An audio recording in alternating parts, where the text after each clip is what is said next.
दोस्तों, हमारे इस नए वीडियो में आपका स्वागत है। अब हम मध्य प्रदेश के धार जिले में स्थित ऐतिहासिक शहर मांडू या मांडव की यात्रा के अंतिम पड़ाव के तहत आ पहुँचे हैं अशरफी महल और विजय स्तंभ के सामने। इंदौर या धार से आने वाली जितनी भी बस होती हैं इसी चौराहे के आसपास ही रुकती हैं।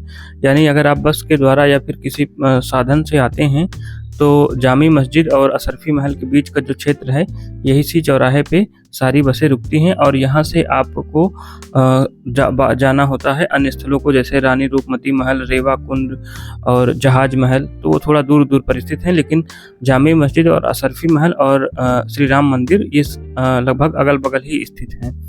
परमार शासकों के समय यह क्षेत्र संस्कृत पाठशाला हुआ करता था। बाद में सल्तनत काल में इसे मदरसे में तब्दील कर दिया गया।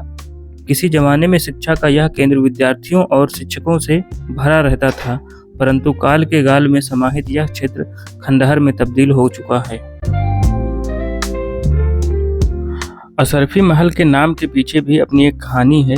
एक जन अशरुत के अनुसार सम्राट जहांगीर की बेगम नूरजहां ने इसकी अधिक चढ़ाई होने के कारण इस पर चढ़ने से मना कर दिया। जब उन्होंने इस पर चढ़ने से मना कर दिया तब जहांगीर ने प्रत्येक सीढ़ी पर चढ़ने के बदले में एक सोने की अशरफी देने का लालच दिया। नूरजहां सीढ़ियां चढ़ती गईं, जहांगीर अशरफियां देते गए। बाद में ये अशरफियां गरीबों में बांट दी गईं, तभी से इसको अशरफी महल के नाम से जाना जाने लगा। एक दूसरी जन अशरुत के अनुसार जो मोटी बेगमें होती थी उनकी एक्सरसाइज के रूप में इसका उपयोग किया जाता था और अशरफियां बांटी जाती थी, इसलिए इसको अशरफी महल कहा गया। सन 1443 ईस्वी में महमूद खिलजी की मेवाड़ के राणा कुंभा पर विजय के उपलक्ष्य में यहाँ पर एक स्तंभ का निर्माण भी करवाया गया, जिसे विजय स्तंभ के रूप में जाना जाता है। यह अपने जमाने की सबसे ऊंची बिल्डिंग हुआ करती थी, परंतु अब यह पूर्ण रूपेण में खंडहर में बदल चुकी है।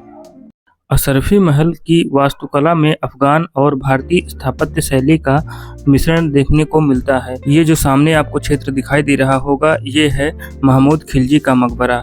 किसी जमाने में यह बिल्डिंग पूरी ढकी हुई थी, यानी इस पर छत भी बनी होती थी। इसमें सफ़ेद संगमरमर के पत्थरों का उपयोग किया गया था, लेकिन आप देख सकते हैं अब यह किस तरीके से खंडहर में तब्दील हो चुका है।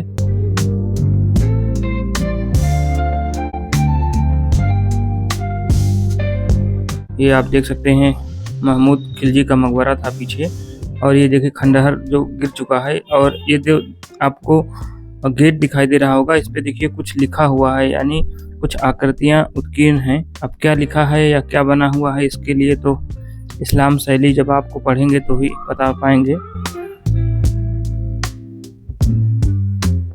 ये देखिए कुछ मकबरे यहाँ पर बने हुए हैं और ये आप देख सकते हैं सामने का या बाहर का व्यू देख सकते हैं आप।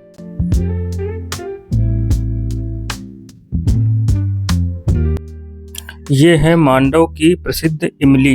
इसका बीज ईरान के खुरासान नगर का बादशाह मांडू लाया था, जिसे मांडू की आबो हवा रास आई और यह खूब फूली फली। आज मांडू आने वाला हर पर्यटक मांडू की इस इमली को सौगात के रूप में ले जाना नहीं भूलता। खट्टा मीठा स्वाद लिए यह इमली चूर्ण व अन्य दवाइयों के रूप में भी प्रयोग में लाई जाती है। आप जब भी यहाँ आएँ तो सीताफल और खिरनी जैसे फलों का भी स्वाद ले सकते हैं, जो मांडव की लोकल विशेषता है।